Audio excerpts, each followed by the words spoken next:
What is up, everybody, and welcome back to another video. And today we're going to be talking about the Formula One Grand Prix in Imola here on Sunday. We spoke about the qualifying, we also did the sprint race, and now we're going to discuss what happened in the full race on Sunday. And it was quite a crazy race. It was our first wet weather race this year. It went from the wet and to the dry, and we're kind of hoping for a bit more rain towards the end of the race to spice it up a little bit more, but none came in time. But regardless, it was a good race. I enjoyed it. It stayed out a bit in the middle, but is what it is. First thing that we are going to go over is that first lap incident between Daniel Ricciardo and Carlos Sainz. And Carlos Sainz, he just can't get a break right now. You know, he did a fantastic comeback drive in the sprint race yesterday, and that was all nullified when he got spun around by Ricciardo. From my view, it is a little bit more Ricciardo's fault. But then again, it's one of those things that happens on the first lap. You've got to be a bit careful, trying to stay out of trouble, and Sainz hasn't been able to do that. I mean, Daniel Ricciardo, he got on the wet curb on the inside, and that's what made him lose the car a little bit, and ended up going into the back wheel of Sainz. Sainz couldn't really do much there. He couldn't really leave much more space. It's just one of those things that happened, and tough end to the weekend for him after a fantastic drive yesterday. So very disappointing for Carlos Sainz and Daniel Ricciardo as well. You know, he dropped out of the points and he couldn't find the pace to get that car back up into the points, where it was looking like a very promising day for McLaren all round, although Lando Norris did do very well on his side of the garage. Second thing that we are going to go over is Leclerc's spin. Wow, I almost jumped out my seat when I saw this happen. You know, he was pushing, trying to close that gap down on Perez after pitting onto the new softs, and he took too much curb and he just spun the car, went straight into the wall, broke off some of the front wing, and that invited Lando Norris to the first podium of the season for him.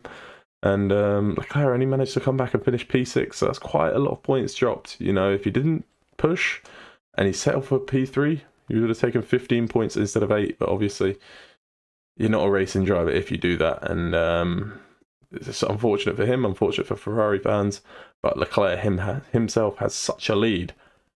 But now Red Bull gained so many points this weekend, especially because of that spin, and Carlos Sainz is needed for Ferrari right now.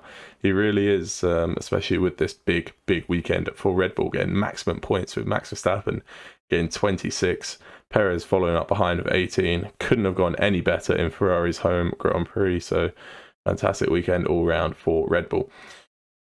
Third thing that we're going to go over is Gasly holds off Hamilton for pretty much the entire race. I mean, it was from, I think, lap 15 all the way to the end. It was the same thing happening every lap. Hamilton would get within 3/10 down the main straight, wouldn't be able to overtake because they're stuck in a DRS train, or because the stewards decided not to turn on DRS for like 20 laps. You know, if they turned it on lap 35, it could have been on probably lap 15. So I have no idea what they were doing. Maybe they were sleeping, but I mean, they're probably worried about having another incident like last year with George Russell and Valtteri Bottas.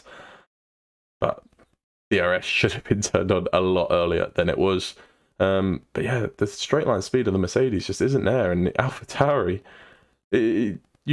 Hamilton couldn't get much closer to Gasly in front, but just obviously couldn't overtake. And if he went off the dry line to go down the inside, he would have went on the wet patch, would have went straight on, locked his tyres, and he would have lost so many places like that. And that's the problem. You know, if it was fully dry, I reckon he would have got past him after a few laps, because he would have made that dive down the inside. But obviously, in a wet race, when it turns to dry, you're going to have the dry line, and the rest is going to be still pretty wet. So you couldn't do a move like that, and I just saw him stuck behind Gasly the entire race and had to settle for P13. So a very frustrating race for the 7-time world champion. Fourth thing we're going to go over is 4 fantastic drives from Lando Norris, who gets his first podium of the year, George Russell, who comes home in P4 in that Mercedes, which started P11. I don't know how he's managed that. Valtteri Bottas in P5 after a slow pit stop as well, and we could have seen him maybe fighting for a podium if it wasn't for that pit stop. And Yuki Tsunoda in P7. All 4 of these guys had a fantastic drive. You know, Yuki Tsunoda, I was really impressed with. You know, he's outperformed Gasly this weekend. After last year, Gasly outperforming every single weekend. So for him to get one over on Gasly like he did today by some margin is very, very impressive from the young driver. And Valtteri Bottas just showing his class. You know, he was pushing Russell, especially those last couple laps, all the way to the end. And it's a bit disappointing for him that he had that slow pit stop, because he could have honestly been pushing Lando Norris and maybe have gone for a podium in that Alfa Romeo, which would have been quite something to see. Yeah, so fantastic race for all four of those drivers.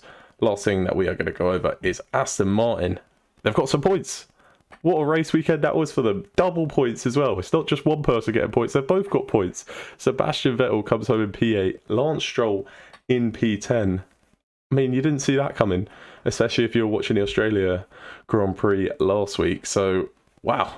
You know, they're walking out here very happy, picking up what is 5 points for the team, and jumping back ahead of Williams. So I thought this race was decent. If you're going to rate it out of 5 stars, I'll maybe rate it a 3. You know, the middle part of the race, it wasn't too action-packed. And then it only got exciting again when Leclerc and the Perez battle, and then when Leclerc spun, because it gave a chance for Lando Norris to get in the top 3. And I think everybody here enjoyed seeing him back on the podium. If you guys did enjoy this video, go down, leave a like, subscribe, and leave a comment on what you thought of the race. Did you enjoy it? Did you think it was a boring race? And what key points did I miss out in this video? Anyway, well, I hope you guys enjoyed watching, and I will see you guys later. Peace.